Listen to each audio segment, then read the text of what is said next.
Hello students, last lecture में हम LILD के एग्जांपल्स और उनकी थ्योरम्स देख रहे थे। कुछ और एग्जांपल्स देखते हैं। एक वेक्टर स्पेस दे रखा है V, vector space of polynomials, and एक सेट दे रखा है उसका सबसेट, जिसमें एलिमेंट्स हैं 1, x, x² x की power n and so on. So vector space B आपका पॉलिनोमियल्स का वेक्टर स्पेस है। पॉलिनोमियल्स का मतलब आपका जितने भी डिग्री के पॉलिनोमियल हैं, 0 डिग्री, 1 डिग्री, n डिग्री और उसके बाद वाले, वो सारे हैं। और इसका एक सेट दे रखा है S, जिसमें काफ़ी सारे एलिमेंट्स हैं। तो फिलहाल इन्फिनाइट एलिमेंट दे रखे हैं उसने। सो LILD चेक करना है तो आप नंबर ऑफ़ इन्फिनिटी में ही अल्फ़ा ले लो scalar. So alpha 1, alpha 2, alpha naught भी मैंने यहाँ पे ले लिया है। ओके, 1 के लिए अल्फ़ा नॉट, x के लिए अल्फ़ा 1, x² के लिए alpha 2 and so on, alpha n and so on. काफ़ी सारे हमने स्केलर्स ले लिए। इनका कॉम्बिनेशन कर लो और राइट हैंड साइड में 0 मानना है। तो फिलहाल 0 आपको वेक्टर स्पेस से लेना है। वेक्टर स्पेस पॉलिनोमियल का है, तो आप एक काम करो, 0 वाला पॉलिनोमियल आप ले लो जनरल डिग्री का। ओके, सो देखिए alpha naught into 1 plus alpha 1 into x plus alpha 2 into x² plus dot dot dot alpha n x n plus dot dot dot equal to 0 into 1 plus 0 into x plus dot dot dot 0 into x की power n plus 0। इस तरह से आपने दोनों तरफ से LHS को 0 के इक्वल मान लिया है, इनकी इक्वेशन 0 एज्यूम कर लिया है। अब इसको आप सॉल्व करेंगे तो देखिए दोनों तरफ सेम डिग्री के पॉलिनोमियल हैं, इन्फिनाइट डिग्री के पॉलिनोमियल हैं, तो दोनों के करेस्पॉन्डिंग एलिमेंट्स सेम होंगे।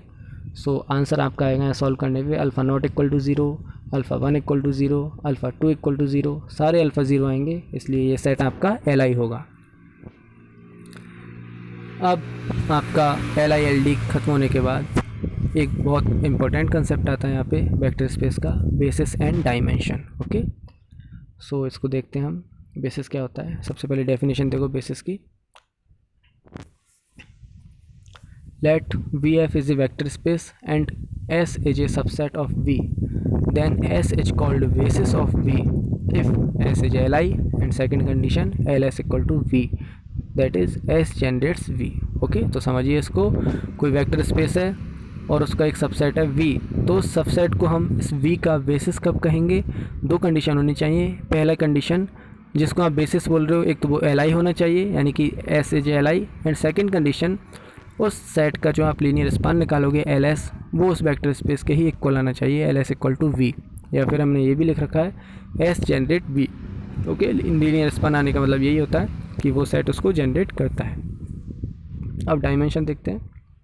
सो डायमेंशन ऑफ V, इसका नोटेशन ये है डायमेंशन ऑफ V, मैंने ब्रैकेट में लिख रखा है। सो इसकी सिंपल सी डेफिनेशन है कि आपका जो बेसिस है, if S is a basis of V then the number of elements in S is called dimension of V। Okay, simple सा है। जिस भी सेट को आप बेसिस प्रूफ करोगे, उस बेसिस में जितने भी एलिमेंट होंगे वही उस वेक्टर स्पेस की डायमेंशन होती है। ओके, तो हम आगे चल के देखते हैं इसके एग्जांपल। उससे पहले कोई एक नोट है, नोट देख लो। The zero vector 0 of capital V can not be enter in S if S is basis of V। तो ये काफ़ी अच्छा है, इंपॉर्टेंट नोट है कि यदि आपके पास कोई बेसिस है तो बेसिस में कभी भी 0 एलिमेंट नहीं होगा उस वेक्टर स्पेस का, बिकॉज 0 के जाते ही हमने एक थ्योरम पढ़ी थी कि यदि किसी सेट में 0 होता है तो वो LD होता है, और LD होगा तो बेसिस तो वो कभी बन ही नहीं पाएगा। सो इसलिए बेसिस में 0 कभी नहीं होगा। Second point, there may be more than one basis of a vector space. Okay, तो इसका मतलब यही है कि आप बहुत सारे सेट ले लो, तो ज़रूरी नहीं है कि आपका एक ही सेट बेसिस आए, और दूसरे सेट भी बेसिस आ सकते हैं, वो भी LI हो सकते हैं और वो भी V को जनरेट कर सकते हैं। तो एक से ज़्यादा आपके बेसिस हो सकते हैं। अब एग्जांपल्स देखते हैं डायमेंशन ऑफ बेसिस के। So first example, vector space दे रखा है RNR। ओके, RNR का मतलब है आपका n टपल्स का वेक्टर स्पेस, और एक सेट दे रखा है S equal to E1, E2 dot dot dot EI dot dot dot EN, n vectors दे रखे हैं। और यहाँ पे E1 E2 क्या है देखिए, where EI equal to set of, और ये सेट ऑफ नहीं है, ये टपल्स है। यहाँ पे सेट का मैंने नोटेशन गलत लिख रखा है, यहाँ पे ये टपल्स का स्मॉल ब्रैकेट आएगा यहाँ पे 0, 0, डॉट डॉट डॉट 1, 0, 0, 0, और यहाँ पे जो 1 है वो ith प्लेस पे है। ओके, I भी पोजीशन में है। इसका मतलब यदि हम E1 को लिखें तो क्या आएगा 1 0 0 0, E2 को लिखेंगे तो 0 1 0 0, E3 मतलब 0 0 1 0 0, इस तरह से EN मतलब 0 0 0 डॉट डॉट डॉट लास्ट में 1। अब हमें चेक करना है, check whether S is basis of V और नॉट। ओके, तो इस सेट को चेक करना है कि ये सेट आपका वी का बेसिस है या नहीं है। बेसिस चेक करने के लिए 2 पॉइंट होते हैं, L I and second point L S equal to V. तो एल आई चेक करना बहुत आसान होता है। एल आई चेक करने के लिए एन अल्फ़ा ले लो और उनका कॉम्बिनेशन 0 मान लो और अल्फ़ा की वैल्यू भी निकाल लो।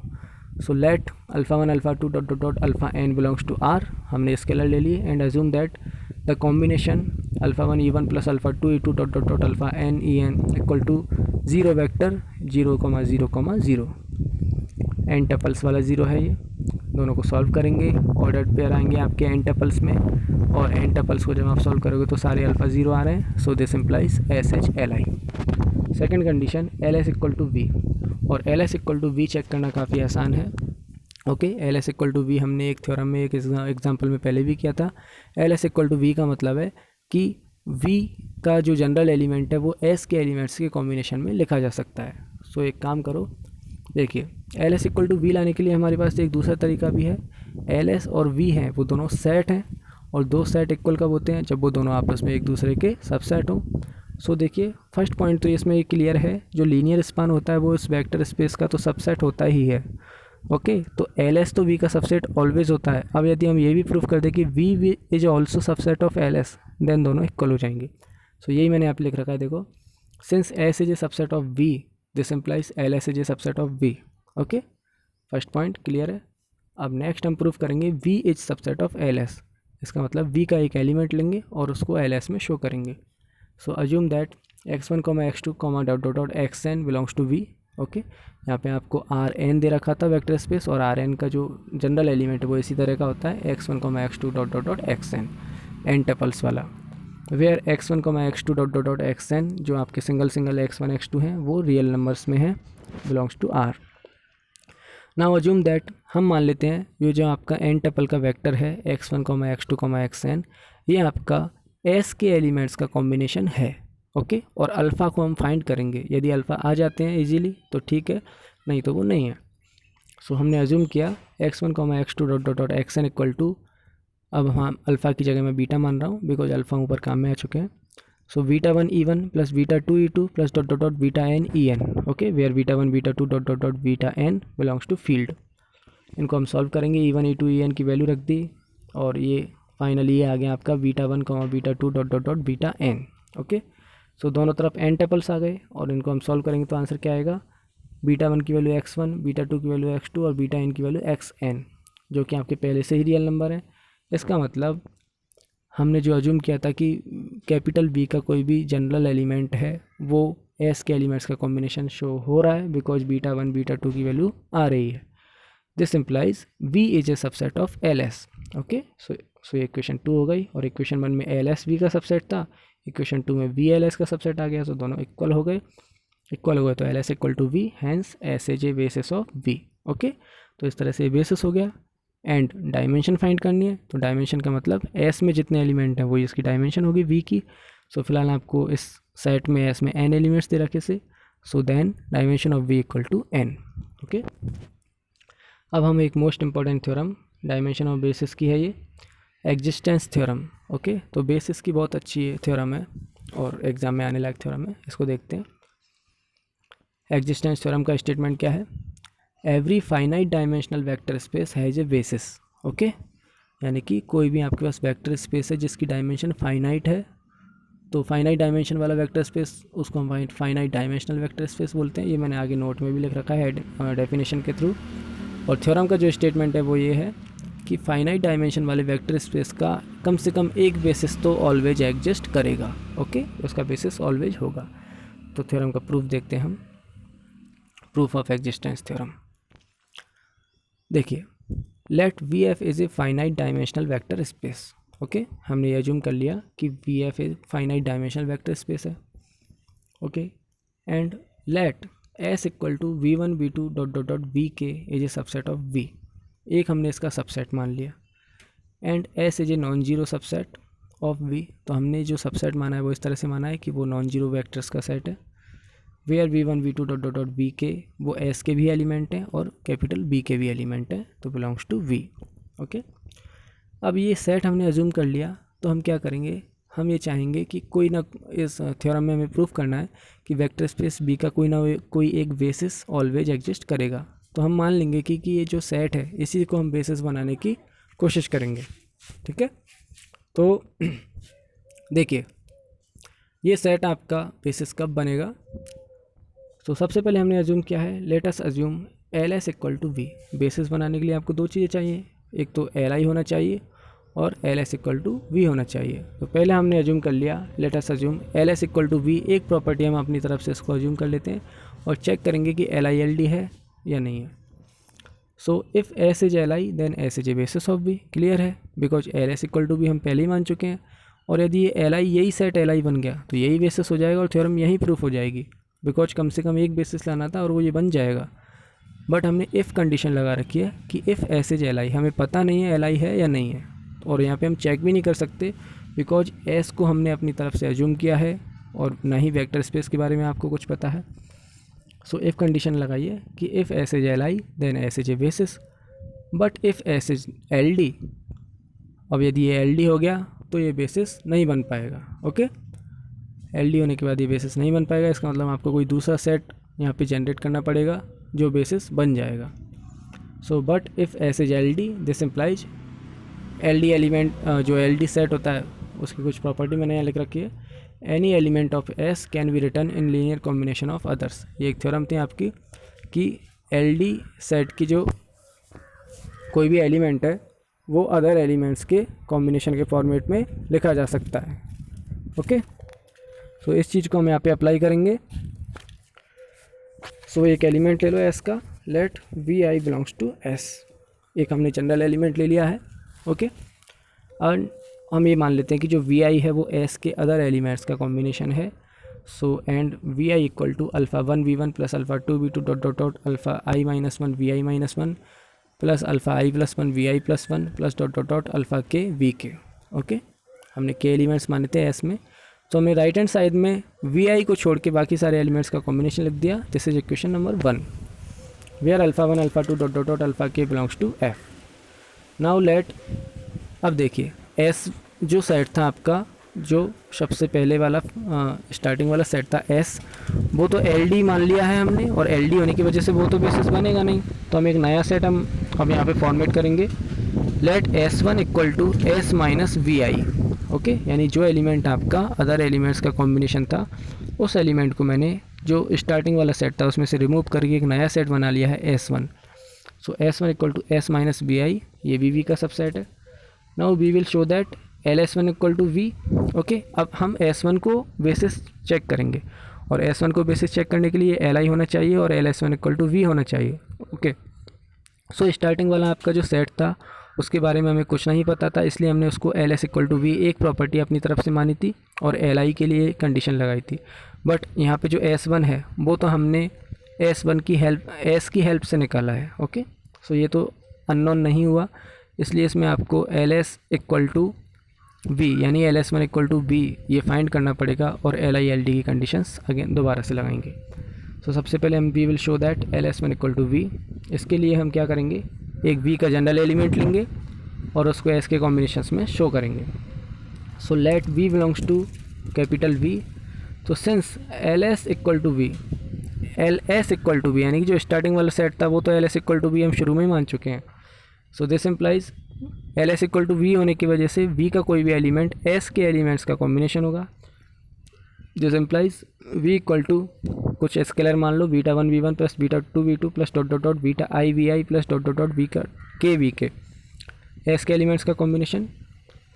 From equation number 1 putting the value of V आई।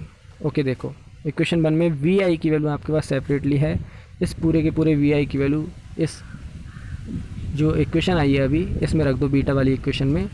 तो देखिए v equal to beta one V one plus beta two V two plus dot dot dot beta I minus one V I minus one plus beta I into V I की जगह मैंने यहाँ रख दिया है alpha one V one plus dot dot dot alpha I minus one V I minus one plus alpha I plus one V I plus one plus dot dot dot alpha K V के। ये पूरा मैंने रखा है equation 1 से plus dot dot dot beta के V के। तो इक्वेशन 2 बन गई। अब इक्वेशन 2 के RHS में देखिए, in RHS of 2 equation number 2 there is linear combination of elements of S. Okay, देखिए इसमें इक्वेशन 2 के RHS को एक बार दोबारा देखो, इसमें V1 है, V2 है, Vi-1 है, ओके, Vi+1 है, ओके, और डॉट डॉट डॉट करके VKV है, बट इसमें Vi नहीं है, ओके, और Vi नहीं है, इसका मतलब these are the linear combination of elements of S1। यहाँ पे मिसप्रिंट हो गया मुझसे लिखने में, ये नेक्स्ट ये जो लास्ट वाली लाइन है इसमें आएगा एलिमेंट्स ऑफ S1 सेट के लीनियर कॉम्बिनेशन है, और यही हमें लाना था। इसमें LS1 = V आ चुका है, बिकॉज V का कोई भी एलिमेंट S1 के एलिमेंट्स के कॉम्बिनेशन में आ चुका है। सो LS1 = V हो गया। अब S1 को हम बेसिस बनाना चाहते हैं, तो अगेन इस पे LI LD की कंडीशन लगा दो। Now if S1 is LI then S1 will be basis, और यदि S1 LD हो गया, else if S1 is LD then V will repeat this process, okay. अब हम इस प्रोसेस को बार बार रिपीट करते जाएंगे। तो देखिए, then finally we get a singleton set. अब देखो इस तरह से हम प्रोसेस रिपीट करेंगे। रिपीट करने का मतलब, जब हमने स्टार्टिंग में S जो सेट माना था उसमें से एक एलिमेंट कम करके S1 बनाया, दोबारा से हम एक एलिमेंट कम करके S2 बनाएंगे S1 में से। ऐसे करते करते यदि हम सारे एलिमेंट्स कम कर दें तो फाइनली एक सिंगलटन सेट वाला, एक सिंगलटन एलिमेंट वाला एक सेट आएगा आपके पास, जिसमें एक ही एलिमेंट होगा।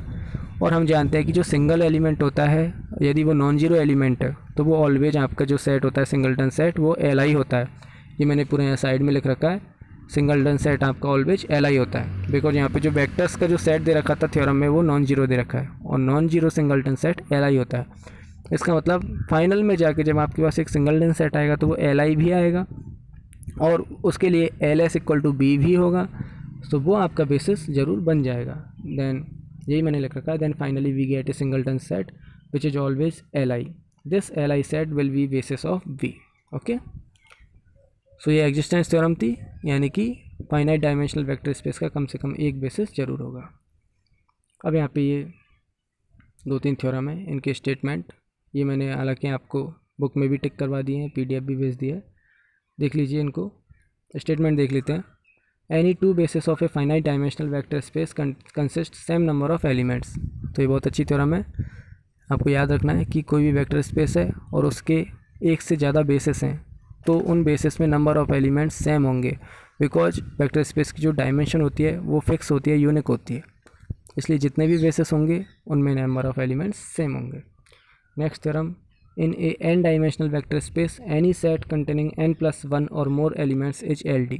ये भी अच्छी थ्योरम है कि जैसे आपके पास n डायमेंशन का वेक्टर स्पेस है, जैसे मान लेते हैं हम ऑर्डर्ड पेयर वाला वेक्टर स्पेस R2, तो R2 वाले सेट में यदि आप कोई सबसेट लो जिसमें 2 से ज़्यादा एलिमेंट्स हैं, यानी 3 या फिर उससे ज़्यादा, तो वो सेट आपका ऑलवेज LD आएगा। Next theorem, every LI subset of finitely generated vector space VF forms a part of basis of V, that is it can be extended to form a basis of V। इस theorem का मतलब ये है कि आपके पास कोई vector space है और उसका एक LI सेट आपको मालूम है, तो उस LI सेट को आप उसमें कुछ चेंज करके, कुछ एडजस्ट करके आप उसको बेसिस बना सकते हो, एक्सटेंड कर सकते हो।